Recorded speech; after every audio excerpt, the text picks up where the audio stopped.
I arrived before anyone else. That had become the pattern over the years. Show up early, open the side gate, start turning someone else's event into something that looked effortless. The backyard was still wet from the night rain, and the folding tables leaned against the fence where my stepmom had left them days earlier. I unlocked a shed and started carrying things out. Plastic eggs in a cardboard box, extension cords, 2 coolers that smelled faintly like last summer. By the time the sun cleared the neighbor's roof, the backyard had the bones of a celebration. Tables were lined with cheap pastel cloths. The egg hunt trails were half hidden under bushes and around the oak tree.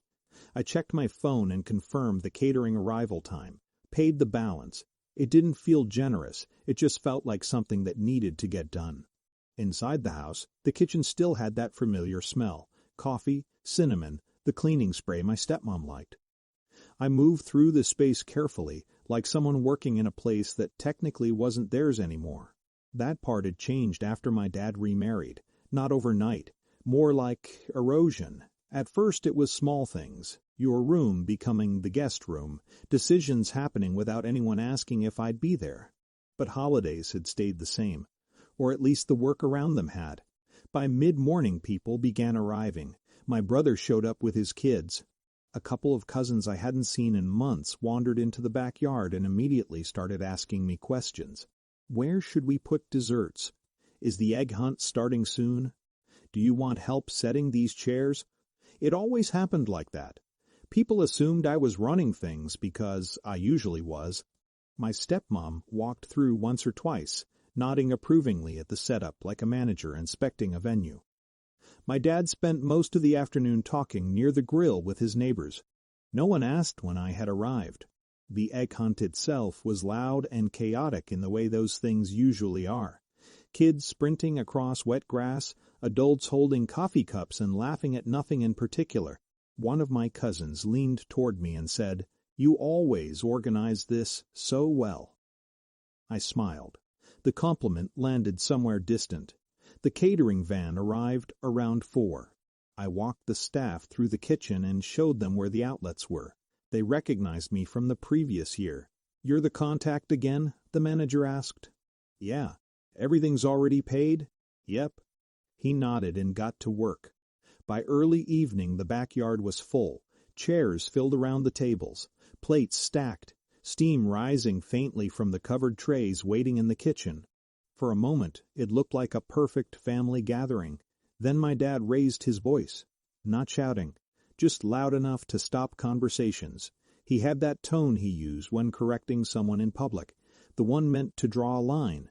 "You're just a guest in this family now," he said across the table. "Don't overstep." The words sat in the air longer than anyone expected. My stepmom nodded once beside him, calm and certain. My brother didn't look at me.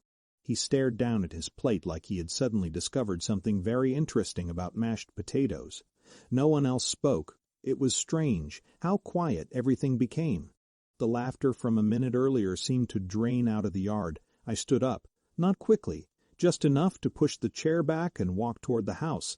A few guests assumed I was grabbing something. Someone asked if dinner was about to start. I didn't answer.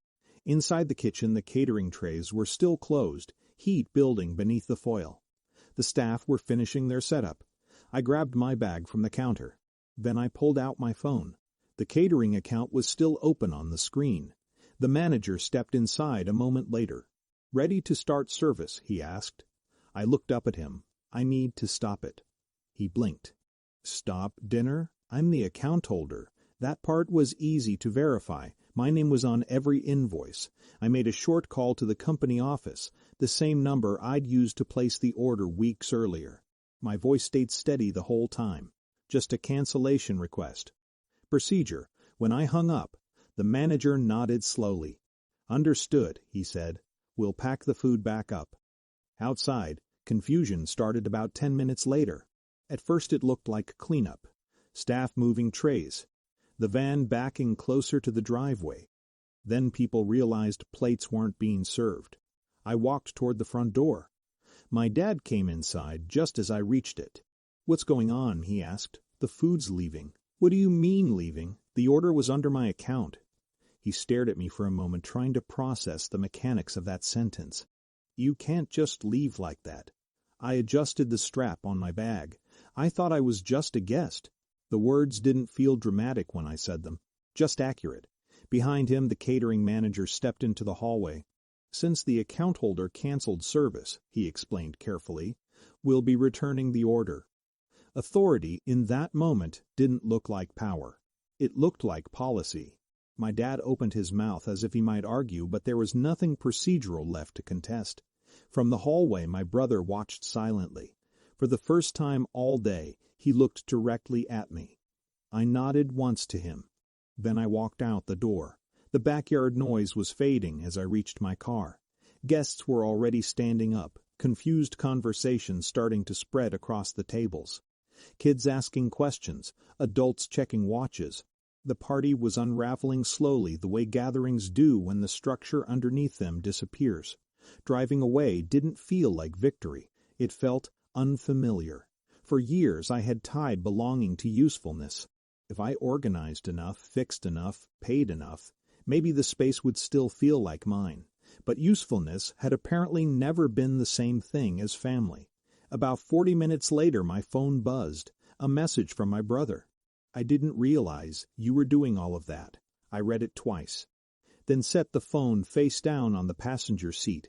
No reply. That evening I stopped at a small diner off the highway. The kind with fluorescent lights and vinyl booths that stick slightly to your arms. I ordered coffee, then pie. Outside the window the sky was turning dark, and somewhere across town my family's Easter gathering was probably dissolving into polite goodbyes and leftover confusion. Someone else would organize things next year, or maybe no one would. For the first time in a long while, that responsibility didn't belong to me anymore, and the quiet that followed felt strange, but honest.